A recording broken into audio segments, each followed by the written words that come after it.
Trust is the foundation of every relationship. But what if one day the person you trust the most betrays you? What if the very person meant to protect you turns their back on you, leaving you in despair? That is the tragedy of Bernadette Walker, a 17-year-old girl full of dreams and ambitions. On July 18, 2020, she suddenly vanished without a trace. But what was even more alarming was that her mother did not report her missing immediately. Instead, she waited 3 days before notifying the police. Why would a mother delay searching for her own child? And more importantly, what really happened during those 3 days? As police launched their investigation, they quickly uncovered a series of disturbing inconsistencies. Not only did they find gaps and contradictions in the family's story, but they also stumbled upon suspicious evidence, fabricated text messages, mysterious phone calls, and a dark secret Bernadette had been trying to expose before she disappeared.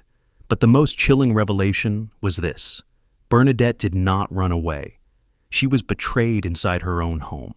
The very person who should have protected her was instead hiding a terrible crime. So, who really killed Bernadette? What was their motive? And most importantly, what truly happened to her? Join me as we dive deeper into this case and uncover the dark truth behind the mystery of Bernadette Walker's death.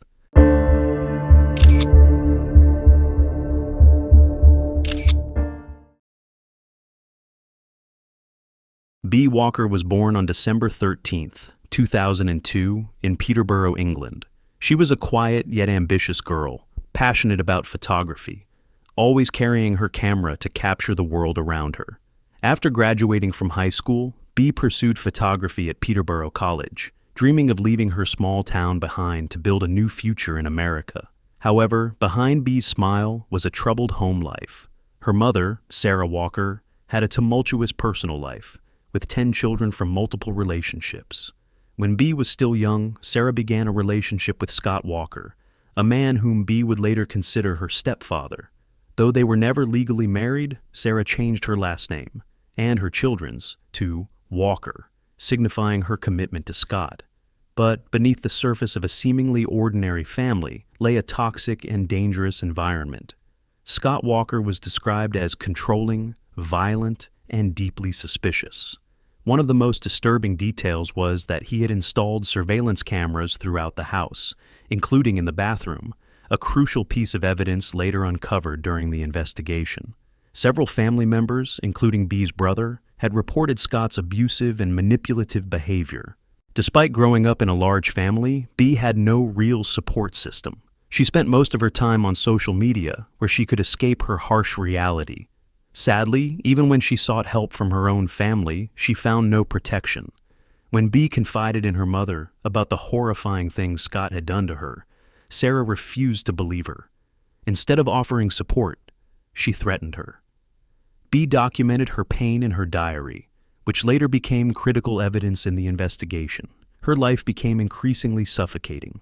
The young girl with big dreams slowly realized that she had no one to turn to, but no one could have predicted that when she finally decided to speak out, tragedy would strike sooner than expected. On July 17, 2020, B left the house with Scott Walker. That was the last time anyone saw her alive. The answers would soon begin to unravel. On the evening of July 17, 2020, Scott Walker drove B to his parents' house in Warrington. During the trip, he confiscated B's phone, an unusual action that no one could explain. When she arrived, B seemed sad and unusually quiet. She spent the night there, but the next morning, when Scott picked her up to bring her home, B vanished without a trace. According to Scott's statement, on the way back, B suddenly opened the car door and ran away. He claimed he chased after her but couldn't catch up. However, one glaring question remained. Why didn't Scott call the police immediately? Even stranger, when Scott returned home without B, Sarah Walker showed no concern. She didn't go out looking for her daughter, nor did she report her missing right away. It wasn't until 3 days later that Sarah finally contacted the police, a highly suspicious delay. As police launched their investigation, they quickly uncovered major inconsistencies in both Scott and Sarah's stories. Scott's phone records showed that he had turned off his phone around the time B disappeared, an action that raised serious suspicion. More alarmingly, Sarah's phone data revealed that she had sent text messages from B's phone, pretending that B was still alive and communicating with her friends. Then came a chilling discovery. B's backpack was found in a storage shed at Scott's parents' house. Inside, police found her diary containing a disturbing message. "Mom doesn't believe me. She even threatened to kill me if I told the truth." This became one of the most damning pieces of evidence, suggesting that B's disappearance was not a simple case of a runaway teen. Something far more sinister had happened. As the investigation widened, police began to piece together a dark and horrifying reality. B. Walker had not run away. She had encountered something far worse. But what exactly happened to B? Who was responsible for her disappearance? And why did those closest to her react in such suspicious and contradictory ways? As soon as authorities received reports of B's disappearance, police launched a comprehensive investigation. Suspicion quickly centered on the two individuals most closely linked to the case, Scott Walker and Sarah Walker. Their statements soon revealed inconsistencies and highly suspicious behavior. Scott claimed that B had opened the car door and run away while he was smoking on the way home. However, GPS data and surveillance footage showed that Scott had stopped his car at an unfamiliar location for an extended period before returning without B. This led investigators to theorize that this could have been the location where he attacked her. Meanwhile, Sarah's reaction, or lack thereof, raised even more suspicion. She did not appear panicked or worried like a mother whose child had gone missing. Instead, she waited 3 days before reporting B's disappearance, a highly unusual delay.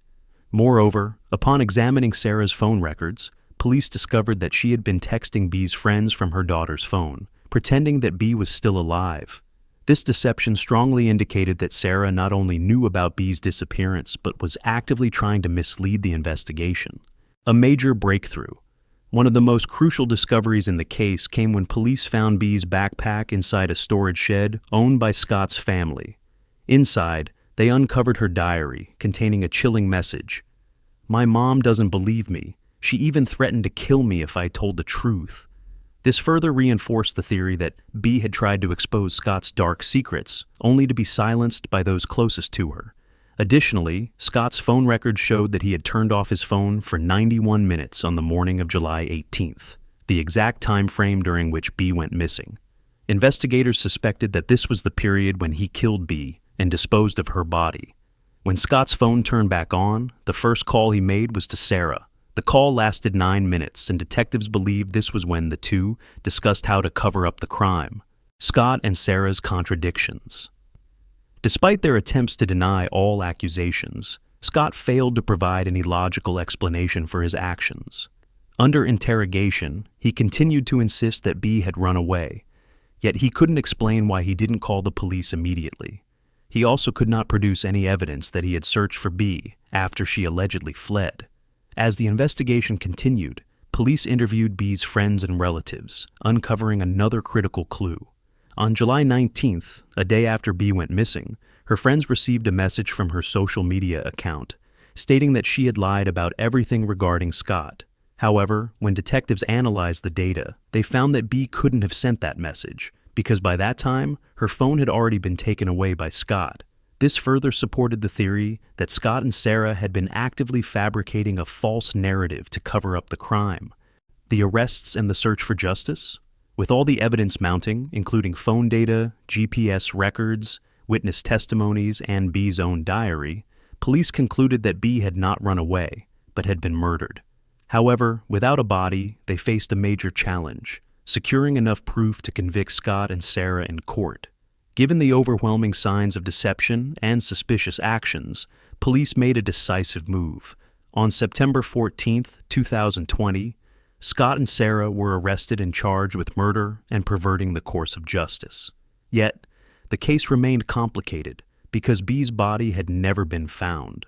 This posed a significant hurdle during the legal proceedings, but authorities remained confident that the extensive evidence collected would be enough to bring the perpetrators to justice.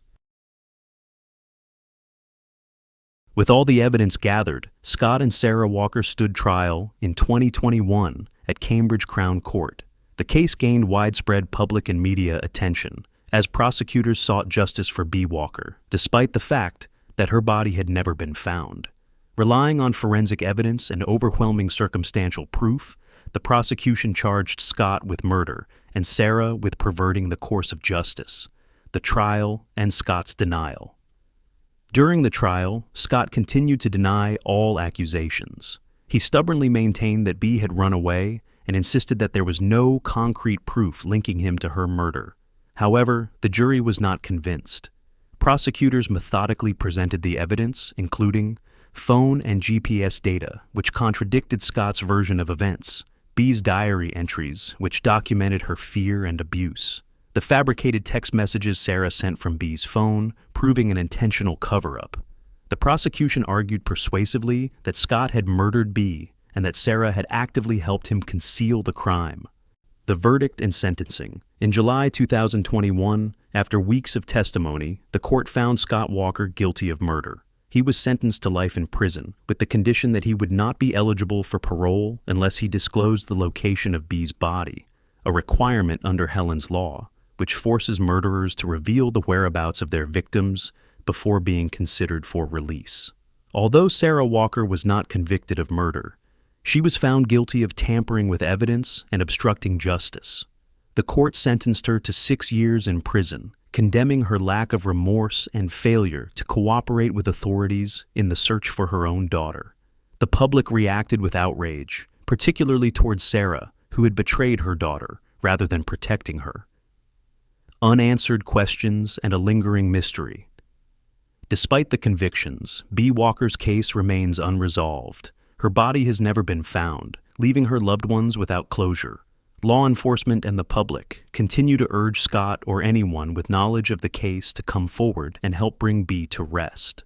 Adding to the mystery, Scott Walker died in prison in 2023, taking with him the secret of B's final resting place.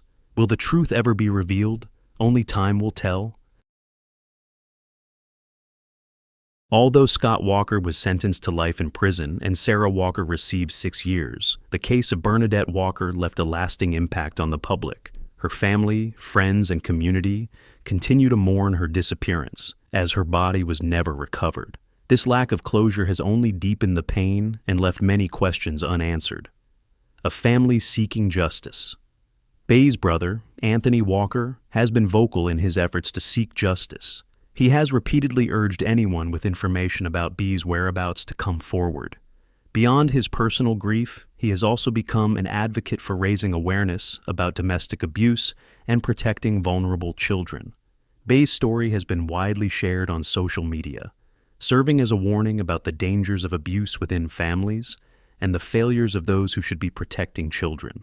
Despite Scott Walker's death in prison in 2023, Cambridgeshire police have not closed the case. However, with no confession and no new leads, the chances of finding B's remains are fading. Still, child protection organizations and advocacy groups continue to keep pressure on authorities to ensure B's case is not forgotten.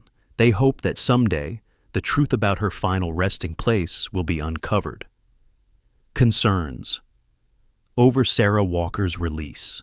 Sarah Walker is expected to be released from prison in 2027. This has sparked outrage and concern among the public. Many question whether she will go on to live a normal life without ever revealing the full truth about what happened to her daughter. Will Sarah ever confess? Or will B's fate remain a haunting mystery forever? A tragic lesson. The case of Bernadette Walker serves as a painful reminder of the dangers that children can face within their own homes. If there is one lesson to be learned, it is the importance of listening to and protecting those who are crying out for help. Only through awareness, action, and collective responsibility can tragedies like B's be prevented in the future.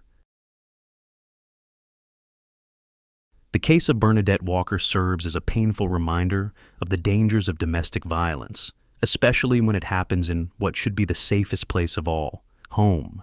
B's story reveals a harsh truth. Victims are not always believed, even when they are brave enough to speak out. This raises an important question. Are we truly listening to the cries for help around us? The unresolved mystery. The justice system held the perpetrators accountable, but the heartbreaking reality remains. B's body was never found. Do you think this mystery will ever be solved? If new leads emerge, where should the police focus their investigation? Share your thoughts. Her family and friends are still waiting for the day when they can finally lay her to rest. This case highlights the need for stronger policies when addressing domestic abuse cases, especially when there are clear signs that a child is in danger. A call to action. If there is one thing we can do to honor B's memory, it is this. Never stay silent about abuse. If you know someone who is suffering but is too afraid to speak out, what can you do to help? Leave your advice in the comments. And if you or someone you know is in danger, seek help from authorities. A single phone call or a simple warning could save a life. Bernadette Walker never got a second chance, but her story can help prevent another tragedy. That is why we must never forget what happened to her.